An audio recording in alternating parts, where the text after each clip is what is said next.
చిత్తూరు హైరోడ్లో రోడ్లు విశాలంగా లేక ఇరుకైన రోడ్లపై భారీ వాహనాలు రాకపోకలు సాగిస్తుండటంతో ఈ మార్గంలో రాకపోకలు సాగించే వాహనదారులు ప్రజలు తీవ్ర ఇబ్బందులు పడుతున్నారని చిత్తూరు జిల్లా బలిజ సంఘ నాయకులు ఎంవి చలపతి కాపునాడు రాష్ట్ర ప్రధాన కార్యదర్శి ఆరణి తులసిరాములు ఆరోపించారు.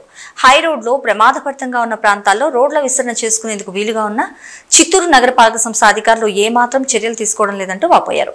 చిత్తూరులో ఆటో డ్రైవర్ల ఆగడాలు మితిమీరిపోయాయని, ఆటో డ్రైవర్స్ పై ట్రాఫిక్ పోలీసులు కఠినంగా వ్యవహరించాలని వారు డిమాండ్ చేశారు. చిత్తూరు ప్రజలకి చిన్న విన్నపము తెలియజేసుకోవాలనుకుంటున్నాము. మన హై రోడ్ పరిస్థితి ఏ విధంగా ఉందో చూపించడానికి నైట్ జస్ట్ ఒక బస్సు పోతే మధ్యలో పిల్లోడు క్రాస్ అవ్వడానికి ఇబ్బంది పడాల్సిన పరిస్థితి చూసాము. 12 అడుగులు హై రోడ్ ఉండడం అంటే ఇది ఒక విచిత్రంగా ఉందండి. ఈ 12 అడుగులకు ఒక డివైడరు మున్సిపల్ కమిషనర్ గారు కొత్తగా వచ్చారు. మీరు కూడా ఈ విషయాన్ని ఒకసారి పరిశీలించండి.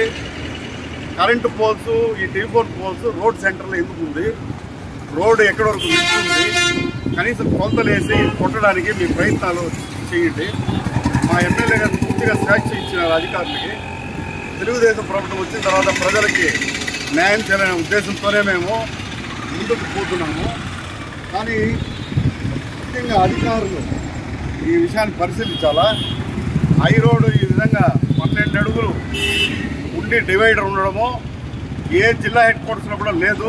మన ఇండియా అంతా వెతికినా కూడా దొరకదు.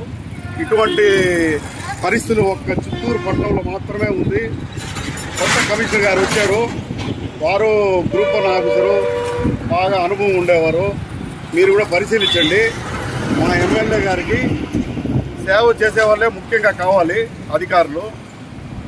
అదేవిధంగా ఇక్కడ ఉండే వ్యాపారస్తులు కూడా జయాలోకాస్ కానీ, ఈ విధంగా సత్య స్టీల్స్ షాప్ కానీ, షోరూమ్ కానీ, బాలాజీ మొబైల్స్ కానీ అందరూ దగ్గరే ఉన్నారు. మీరందరూ కూడా ఆలోచించండి. రోడ్లోకి వచ్చి మీ బోర్డులు పెట్టడం, రోడ్లోనే పార్కింగ్ ఏర్పాటు చేసుకోవడం చాలా తప్పండి. మీరందరూ కూడా సహకరించాలా. అధికారులకి, ఎమ్మెల్యే గారికి సహకరిస్తేనే చిత్తూరు అభివృద్ధి చేయడానికి అవుతుంది. చిన్న పిల్లలు ఈ పరిసర ప్రాంతాల్లో ఎక్కువ ఉన్నారు. పీసార్ స్కూల్ కానీ, పీసార్ గవర్నమెంట్ జూనియర్ కాలేజ్ కానీ, దగ్గరలో ఆర్కే కాలేజ్ స్కూల్ కానీ, జూనియర్ కాలేజ్ కానీ, అదేవిధంగా ఇంకా ముఖ్యమైన స్కూల్స్ అన్నీ కూడా ఈ దగ్గరలోనే ఉన్నాయి. ఆఫీసులు, పోలీస్ ఆఫీస్ దగ్గరలో ఉందండి.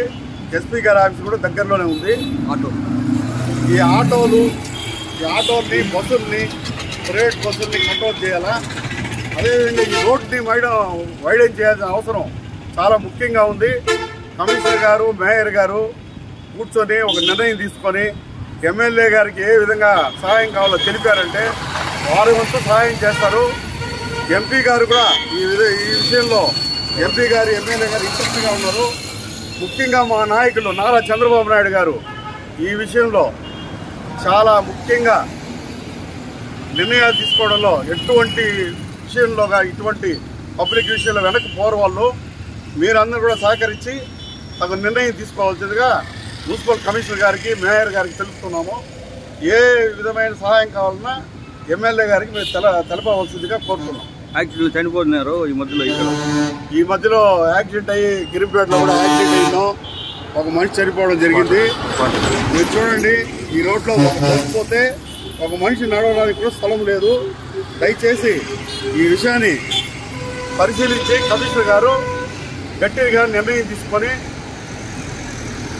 ప్రజలకు తగిన న్యాయం చేయవలసిందిగా కోరుతున్నాం.